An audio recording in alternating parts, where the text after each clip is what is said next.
Pedro no puede haberle copiado a Judas porque la epístola de Pedro fue escrita antes. Pero tampoco Judas puede haberle copiado a Pedro, porque si no, ¿por qué no le copió toda la epístola? ¿Por qué solo agarró el capítulo 2? Ambos fueron inspirados por Dios. Eso es lo admirable de la inspiración. Y hay otra característica con Judas. Judas menciona 2 libros apócrifos, 2 libros que el canon bíblico no reconoce como inspirados por Dios. Y sin embargo, Judas toma textos de esos libros apócrifos y los registra en el texto inspirado. Y aquí hay otra cosa interesante. Cuando Dios inspira al escritor bíblico, lo inspira con su cultura, con su personalidad. El escritor bíblico entonces escribe el mensaje que le ha sido inspirado, pero puede usar figuras de lenguaje, puede usar cosas que ha leído, que ha oído, que ha visto, y va a registrar todo eso con su personalidad. Si es un hombre enérgico, lo va a registrar de manera enérgica. Si es un hombre más suave, lo va a registrar de manera suave. Por eso la Biblia tiene diferentes características. Judas fue un escritor inspirado. Escribió muchas de las cosas que Pedro escribió en su segunda epístola, capítulo 2. Echó mano también de citaciones de libros apócrifos. Yo no tengo tiempo para explicar todos esos detalles, pero si ustedes leen van a ver. Eso quiere decir que el hecho de que un escritor bíblico o que el hecho de que un profeta que ha sido inspirado por Dios mencione fuentes, otras fuentes, no le quita la inspiración. Y ahora me estoy refiriendo específicamente al espíritu de profecía. Me estoy refiriendo específicamente a la escritura sagrada que nosotros tenemos. El hecho de que ha registrado en sus escritos cosas que otros escritores han escrito, no le quitan ni un poco del hecho de que Dios la ha inspirado. Pablo, en el discurso del Areópago, citó expresiones de poetas seculares de su tiempo y ni por eso dejó de ser inspirado. El problema es que el ser humano, especialmente el ser humano de nuestros días, quiere acomodar todos los consejos inspirados a su manera de vivir, y cuando no encaja, entonces comienza a acusar, a criticar. Y eso es lo que acontece con la sierva del Señor. Mucha gente dice, no, porque la plagió, no, porque la copió, no, porque ella hizo. Pero aquí está una prueba. El hecho de que un escritor inspirado toma fuentes ajenas no quiere decir que él no fue inspirado. Pero ¿por qué ella no registró el libro de donde sacó, la página de donde sacó? Porque en esos tiempos no había lo que hoy se llama derechos autorales. Judas tampoco registró nada. Pablo tampoco registró nada. Pero hoy yo no podría escribir algo que otro ha dicho sin registrar el libro, la página, la fuente, porque las leyes han cambiado, los tiempos han cambiado. Bueno, ese no es mi tema, cierro paréntesis aquí. Lo que quiero decirles es que el hecho de que un escritor inspirado echa mano de otras fuentes no quita en nada su inspiración. Bueno, el texto para esta mañana son los últimos 2 versículos de la epístola de Judas. Y dice así: y aquel que es poderoso para guardaros sin caída y presentaros sin mancha delante de su gloria con gran alegría, al único y sabio Dios, nuestro Salvador, sea gloria y majestad, imperio y potencia, ahora y por todos los siglos. Amén. Anoche estudiamos que muchos estaban entrando a la iglesia con una teoría. Dios es misericordia, Dios es gracia, Él nos da su gracia nos perdona de todos los pecados. Puedes ir a Dios como estás, que Dios te perdona, Dios te acepta. Y esta es una de las verdades más bellas de la Biblia. Puedes ir a Dios como estás. No importa quién eres, no importa cómo has vivido, puedes ir a Dios como estás. Pero ¿dónde estaba el error de esos herejes en el primer siglo? Puedes venir a Dios como estás y seguir como estás. Ese era el problema. Pero la Biblia enseña que puedes venir a Dios como estás, pero su gracia te transforma, no te deja como estás. Nadie puede usar la gracia de Jesucristo para continuar viviendo en el pecado. ¿Y por qué no? Porque el pecado te destruye y la salvación no es solamente la recompensa que vas a encontrar en los cielos. La salvación es la transformación de tu vida aquí, en esta tierra. El pecado te destruye, entonces la gracia de Jesucristo te arranca del pecado, te saca del pecado para que vivas una vida plena. Y entonces ayer Judas decía, y cuando alguien viene diciendo que la gracia solo perdona, pero no transforma, cuando alguien usa la gracia como si fuera libertinaje, entonces niega el poder de Dios. Porque si Dios es poderoso para perdonarte, es también poderoso para transformarte. Y ahora él con ese pensamiento termina su epístola al decir en el texto que acabo de leer, dice, y aquel, refiriéndose al Señor Jesucristo, que es poderoso para guardaros sin caída y presentaros sin mancha delante de su gloria con gran alegría. Dios es poderoso para guardarte sin caída, para presentarte sin mancha en el día en que Jesús vuelva. Ahora, lo que necesitamos entender es cómo es que Jesús hace esto. ¿Cómo es que Él te guarda sin caída? ¿Cómo es que Él te va a presentar sin mancha cuando Cristo vuelva? Porque hay una figura que mucha gente usa y es una figura equivocada. Cuando se habla de la salvación, hay gente que dice que la salvación es como un elevador, como un ascensor. Tú entras y vas subiendo, el elevador va subiendo y tú te puedes caer 50 veces, 100 veces dentro del elevador, pero sigues subiendo. Eso es peligroso, queridos. Eso no combina con la gracia transformadora de Cristo. Y no combina con lo que Judas acaba de decir, porque Judas dice, aquel que es poderoso para guardarte sin caída y presentarte sin mancha cuando Cristo vuelva. Entonces, cuando mucha gente lee este texto, se desespera, entra en pánico y dice, ay Dios mío, ¿cómo puedo vivir sin caída en este mundo de pecado, de tanta tentación? Y si todos nosotros revisamos nuestra vida, en algún rincón escondido cargamos algo. ¿Cómo puede Dios mantenernos sin caída? Tal vez este es el tema más interesante que necesitamos aprender. En el capítulo 9 de Marcos, en el versículo 33 específicamente, pero un poco antes y un poco después, vas a encontrar lo siguiente. El Señor Jesucristo un día estaba yendo camino de Emaús, camino de una ciudad.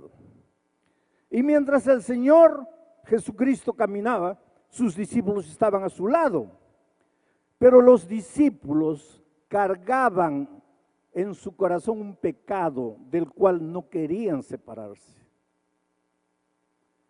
Pero ellos descubrieron una cosa, que al lado del Señor Jesucristo es imposible pecar. Coloca esto en tu cabeza. Al lado del Señor Jesucristo, tomado de la mano del Señor Jesucristo, es imposible pecar. Porque Pablo dice, ¿qué comunión hay entre la luz y las tinieblas? Entre la justicia y la injusticia. Entre Cristo y Satanás no hay comunión. Si estás en Cristo, no vas a pecar. Pero ¿cómo peco a pesar de haber aceptado a Jesucristo ya en el pasado? ¿Cómo estoy cayendo siempre? Es porque te estás separando de Jesús. Porque vuelvo a repetir, al lado de Jesucristo no hay lugar para el pecado. Y Judas confirma, dice, Él es poderoso para mantenerte sin caída. El secreto está en la expresión en Cristo. Estoy escribiendo la devoción matutina para el año 2018. Y el título de la devoción matutina es En Cristo. Y estoy comentando todos los textos, todos los versículos de la Biblia que mencionan en Cristo, en Jesús, en su gracia, en Cristo. El secreto es estar en Cristo, porque al lado de Jesús no hay lugar para el pecado. Entonces un día Jesús y sus discípulos estaban caminando y sus discípulos comenzaron a quedarse para atrás. Y Jesús también comenzó a disminuir los pasos, pero se dio cuenta que cuando Él disminuía los pasos, los discípulos disminuían más. Evidentemente Jesús pensó, estos quieren quedarse para atrás, no quieren mi compañía. Y entonces Él siguió adelante. Cuando llegaron a la casa, Jesús los reunió, Marcos 9:33, y les preguntó, ¿qué discutían ustedes cuando veníamos andando por el camino? ¿Por qué se quedaron para atrás? Y el texto bíblico dice que ellos se quedaron calladitos, en silencio. ¿Por qué? Porque por el camino habían discutido quién de entre ellos era o sería el mayor. ¿Quién de entre ellos sería el más grande? Ah, queridos, los discípulos tenían un pecado escondido. No era adulterio, no era droga, no era alcoholismo, no era homosexualismo. Los discípulos tenían escondido en su corazón el más terrible de los pecados, el origen de todos los pecados, el primer pecado que surgió en el corazón de Lucifer. Ellos escondían en su corazón el problema del pecado del orgullo. Ellos no eran víctimas de algún pecado simple como adulterio. Ellos eran víctimas del pecado terrible del orgullo. Solo que nosotros los seres humanos medimos las cosas de otra manera. Y les voy a hacer un ejemplo. En una comisión de nombramientos, y ustedes en estos días deben estar en comisión de nombramientos, a veces una iglesia puede verse en la encrucijada porque no hay a quien colocar de anciano y tienen dos nombres, Pedro y Juan, y no saben a cuál de ellos colocar, porque ni Pedro ni Juan son perfectos. Entonces alguien levanta la mano y dice, bueno, yo creo que el más indicado es Juan. Es un poquito orgulloso, pero es el mejor. Y lo nombran. Pero tú jamás vas a ver en una junta de nombramientos alguien decir así, bueno, tenemos solo a Juan y a Pedro. Juan es un poquito homosexual, pero está bien. Eso jamás. Porque para ti homosexualismo es terrible. Adulterio es terrible, asesinato, robo. Para ti eso no tiene perdón. Pero para Jesús, el padre de todos los pecados, la raíz de todos los pecados, es el orgullo. Y los discípulos eran víctimas del orgullo. Por eso digo, el problema de ellos no era simple, era mucho más profundo que el adulterio. Era el problema del orgullo, la raíz de los otros pecados. Y ellos descubrieron una cosa, que al lado de Jesucristo no se puede pecar. En Cristo no hay derrota. En Cristo solo hay victoria. Pero a veces se sentían tan tentados, el pecado del orgullo los seducía, les picaba dentro. Pero ellos descubrieron que al lado de Cristo no se podía. Entonces, ¿qué es lo que hacían? Se separaban. Déjalo ir, déjalo ir. Porque al lado de Jesús es imposible pecar. Aquel que es poderoso para guardaros sin caída. Entonces ellos se separaban de Jesucristo para practicar el pecado. Pero al separarse de Jesucristo, practicasen o no practicasen, ya estaban en situación de pecado. Ya estaban lejos de la justicia, ya estaban lejos de la salvación. Nosotros nos cuidamos solamente con los actos pecaminosos, pero generalmente no nos cuidamos con la situación pecaminosa, que es la raíz de nuestros actos pecaminosos. Entonces, ¿cuál es la solución? ¿De qué manera Judas promete que aquel poderoso para guardarnos sin pecado? ¿Cómo es que Jesucristo nos guarda sin pecado? Es simple. Necesitas estar en Cristo. Necesitas no separarte de Jesucristo. Necesitas agonizar en Cristo. Necesitas llorar en Cristo. Cuando las luces de la tentación vienen, en lugar de decir, no voy a pecar, no voy a pecar, ve a Jesucristo y no lo sueltes, porque al lado de la justicia no hay lugar para el pecado. El problema es que nosotros tenemos algunos secretos, entre comillas, para vencer el pecado, porque ya he escuchado decir que toda tentación dura 3 minutos, que si tú aguantas la tentación 3 minutos ya eres victorioso. Entonces cuando llega la tentación comienzas a contar, a ver, 1, 2, 3, ya, 1 minuto, ya está llegando al clímax de la tentación, 1 minuto y medio, ya, vencí, sí, venciste tú. ¿Y tu justicia qué es? Trapo de inmundicia. Venciste tú con tu dominio propio, con tu autodisciplina. Eso no es victoria en Cristo. Entonces, ¿qué tengo que hacer? Pues en la hora de la tentación, llora y ve a Jesús y dile, Señor, mira, tú sabes que yo te amo. Tú sabes que yo no quiero traicionarte. Tú sabes que yo no quiero herirte. Pero en este momento estoy sintiendo que me voy. Por favor, no me sueltes. Por favor, no quiero estar sin ti. Sin ti no hay vida. Sin ti no hay salvación. Sin ti estoy perdido. Ten compasión de mí. No me sueltes. Y claro que Jesús no te va a soltar. Él es poderoso para guardarte sin caída. Y entonces viene lo que Pablo dice. No vivo más yo. Ahora Cristo vive en mí.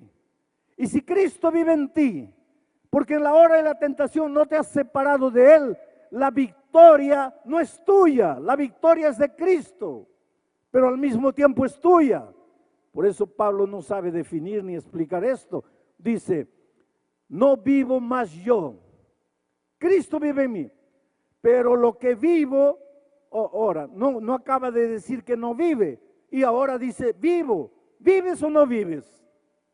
Es que cuando tú vas a Cristo, su voluntad santificada se junta con tu voluntad pecaminosa y se transforma en una voluntad todopoderosa.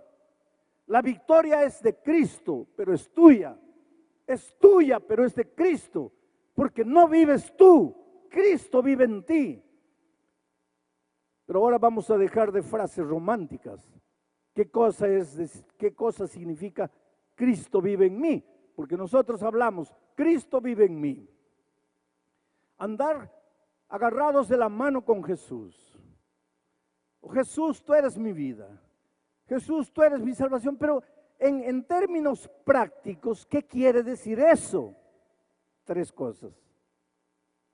Orar todos los días, estudiar la palabra de Dios todos los días y buscar a una persona que no conoce a Jesús y traerla para el conocimiento de la palabra.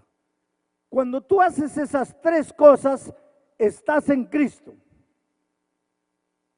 Cuando tú haces solo 2 o 1 y no te olvidas de la tercera, que es la testificación, llámale trabajo misionero, llámale traer personas para Cristo, llámale como quieras, pero cuando tú te olvidas de eso, tú estar en Cristo es puro romance, pura palabra.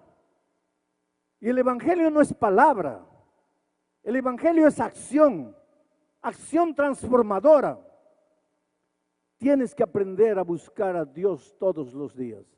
Tienes que aprender a orar, a estudiar la Biblia y a traer a una persona para Cristo. Ahí estás en Cristo, ahí estás de la mano con Jesús.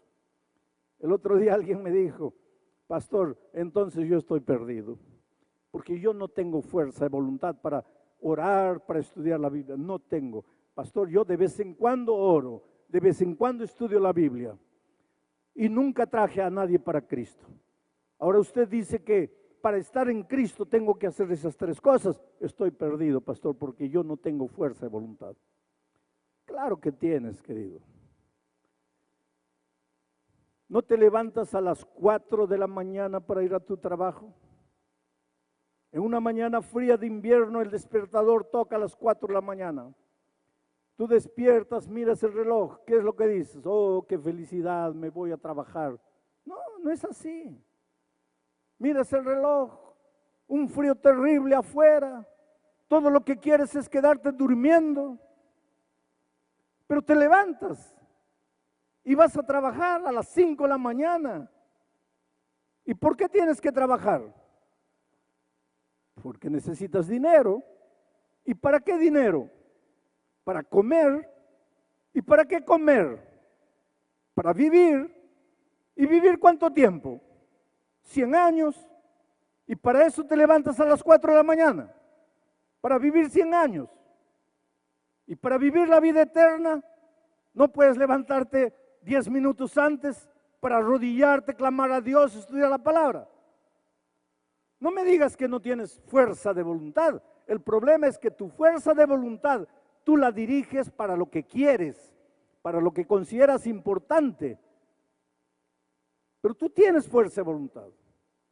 Tú puedes hacerlo. Solo clama a Dios. Pídele a Dios. Señor, ayúdame a separar tiempo contigo. Pasa ese tiempo con Jesucristo. Y ahí tú te vas a dar cuenta que Dios es poderoso para guardarte sin caída hasta el día de la venida de Cristo. Pero queridos, yo voy a entrar a otro capítulo ahora. Mientras Cristo no venga, eres un ser humano.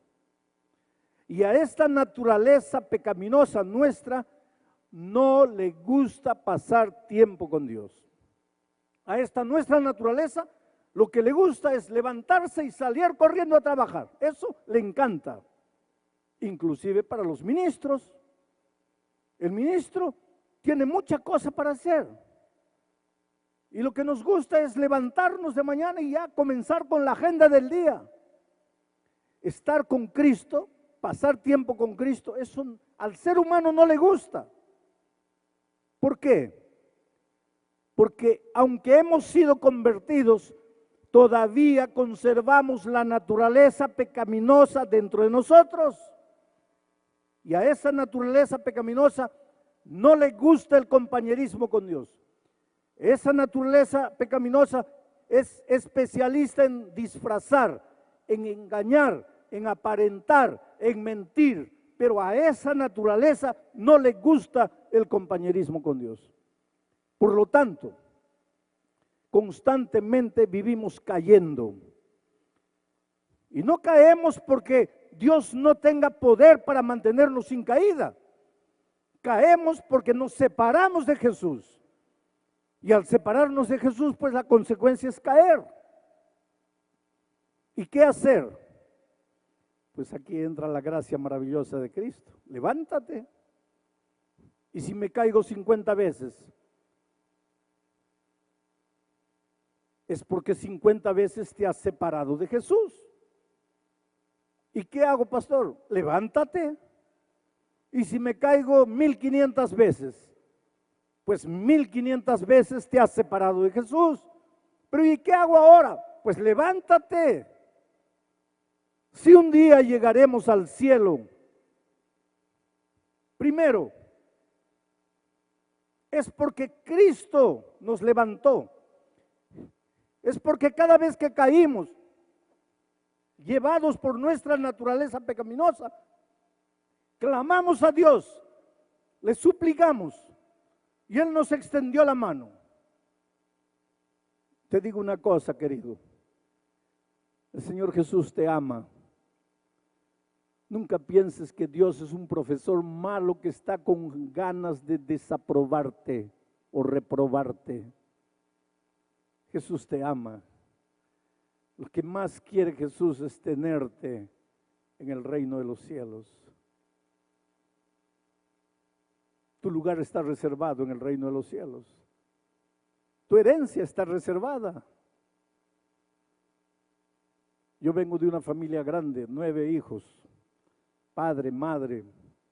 Cuando mi padre ya estaba anciano, le hicieron una fiesta de cumpleaños. Yo no estaba, yo estaba en Brasil. Pero mis hermanos me contaron que le hicieron una fiesta como a niño. Le pusieron globos, le hicieron un pastel y la mesa estaba llena. Mi padre se sentaba en el extremo de la mesa y yo me sentaba a un lado. Ese era mi lugar. Y cuando yo no estaba presente, ese lugar casi siempre estaba vacío. Ese es mi lugar. Y ese día que mi padre estaba con la mesa servida, algunos hijos no estaban, muchos hijos, muchos nietos presentes, mi lugar vacío en la mesa. Y él le dijo a uno, por favor llamen a alguien, coloquen a alguien ahí. Yo no puedo alegrarme viendo ese lugar vacío. Yo quisiera que tú entiendas esta mañana que tu lugar en el cielo está reservado. Y aunque se salven millones y tú te pierdas, tu lugar siempre estará vacío. Porque eres precioso para Dios.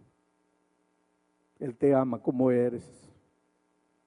El otro día alguien me decía, pastor, usted dice que Dios me ama como soy, pero usted no sabe quién soy. No importa quién seas, con ese carácter horrible que tienes, o esa naturaleza que cargas con tus tendencias, eres lo más precioso que Dios tiene. Esta mañana, en medio de miles de personas, ¿tú crees que Dios está mirando 15,000 personas? No. Él te está mirando a ti como si tú fueras la única persona sentada aquí. Él conoce tus sueños, tus alegrías, tus tristezas, la historia de tu vida, tus caídas. Él conoce todo. Y aunque a veces golpeado por la vida, tú dices, Señor, ya no, te he prometido tantas veces, he intentado tantas veces, olvídate de mí, ya no. Él te dice, hijo, yo no voy a desistir de ti. Pero Señor, yo no valgo nada. No, hijo, yo no voy a renunciar a ti. Pero es que, Señor, no puedo. pero yo estoy aquí. Tu lugar en la mesa está reservado. Y Él ha prometido que te va a conservar sin caída. Y si por esas cosas de la vida te sueltas de Él, te apartas de Él y caes, pues no tengas miedo de levantarte y continuar la caminata con Cristo, porque si un día nos salvamos, no será porque jamás caímos, sino porque aunque caímos, creímos en la palabra redentora de Jesucristo, nos levantamos y seguimos adelante. Yo estaba en mi oficina en Niterói, Río de Janeiro, hace muchos años, cuando entró una joven bonita, linda, alta, preciosa niña. Se sentó frente a mi escritorio. Me dice: pastor, la primera cosa que quiero que usted sepa es que yo no soy mujer, yo soy hombre. Yo tenía delante de mí una de las mujeres más bellas, pero él me dice: yo soy hombre. Vivía una vida de pecado. Vendía su cuerpo en las calles de Copacabana para poder sobrevivir. Se había inyectado en el cuerpo tantas cosas, parecía mujer. Y aunque muchas veces se miraba en el espejo y decía: soy bonita, soy feliz, no me falta nada, cuando llegaba la hora de dormir lloraba y no sabía por qué lloraba. Era el vacío de Dios, era el instinto de Dios, porque aunque tú trates de justificar con argumentos humanistas tu conducta equivocada, no puedes escaparte de ti mismo ni de Dios. En las horas silenciosas de la noche, ¿a dónde vas? ¿Dónde te escondes? Te metes debajo de la cama y estás seguro que tu conciencia no te va a golpear ahí. Ese muchacho intentó suicidarse 3 veces. Su madre un día le alcanzó un cassette con un sermón mío. Una de esas noches de pecado que volvió al inmundo hotelucho donde vivía. Se sentía con ganas de morir, se sentía desesperado, se sentía acabado, se sentía destruido. Y aunque las corrientes modernas le decían: no, está bien, es una preferencia tuya, es una opción, tú tienes libertad para hacerlo, pero no podía escaparse de Dios, no podía escaparse del mismo. Nada puede llenar el vacío de tu corazón. Y esa noche en desesperación colocó el cassette y la palabra de Dios llegó a su corazón. Bendita palabra de Dios. Palabra de Dios. En hebreo, dabar. En griego, logos. En el principio era el logos, el dabar. Y el logos estaba con Dios. El dabar y el logo era Dios. Querido, la palabra de Dios no es apenas un libro escrito. La palabra de Dios es el propio Dios hecho carne. Es el Hijo de Dios que vino a buscarte. Dios Todopoderoso, que tiene poder para guardarte sin caída. El Logos se hizo carne. Ese Cristo maravilloso, a través de la escritura bíblica, alcanzó su corazón. La mañana siguiente él llamó a su madre y le dijo: ¿quién es este pastor del cassette? Y ella le dijo: mira, hijo, ese hombre vive ahí en Río de Janeiro, te voy a conseguir la dirección. Consiguió la dirección de la unión donde trabajaba y él apareció. soy hombre, me dijo, no soy mujer. Estoy perdido, me dijo. No hay salida para mí. Yo tenía un librito, El Camino a Cristo. Yo debo haber leído El Camino a Cristo unas 200 veces. Yo tenía mi librito subrayado, se lo di y dije, lee este libro, en tus horas de desesperación, lee este libro. En El Camino a Cristo el Señor Jesús dice que es más fácil, a través de su sierva, dice que es más fácil salvarse que perderse. Perderse es difícil, salvarse no. ¿Sabes lo que dice El Camino a Cristo? ¿Podrá el hombre decir no? ¿Podrá el hombre resistir? ¿Podrá el hombre no querer?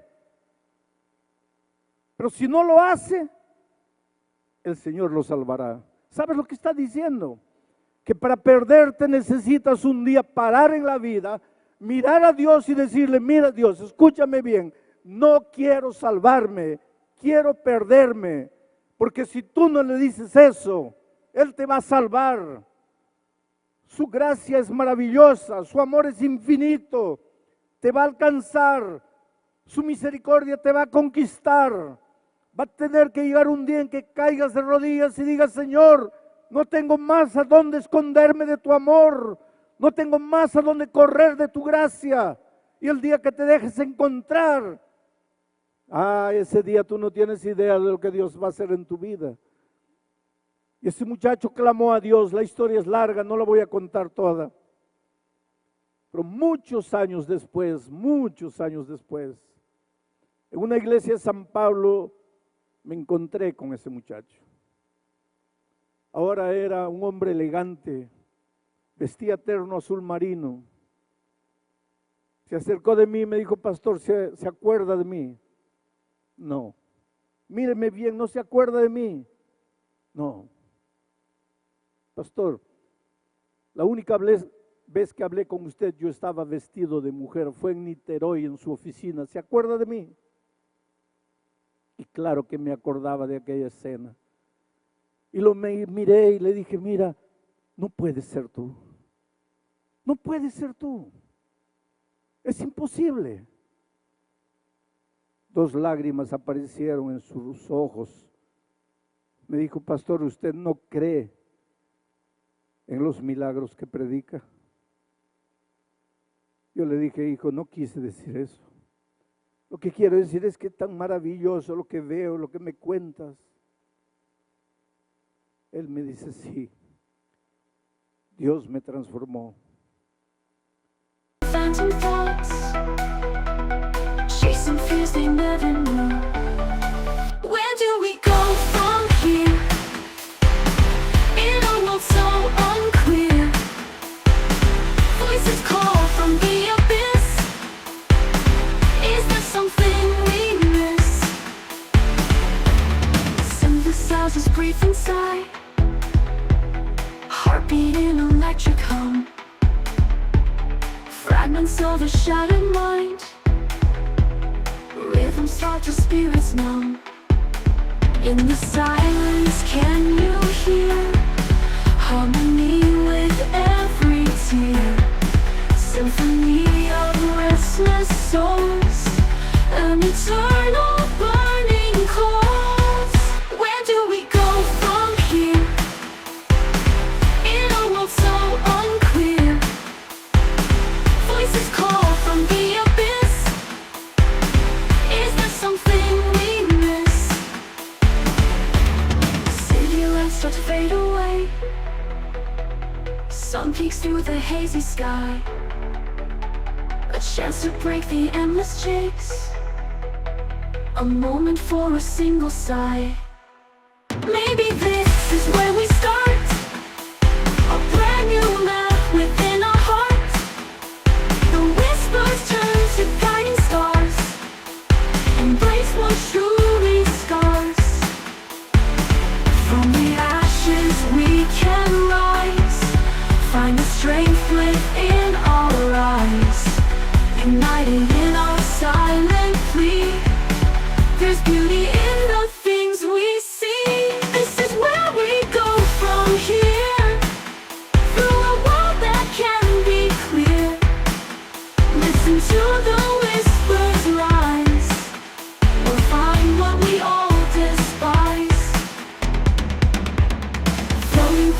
streets no more, leaving futures to explore.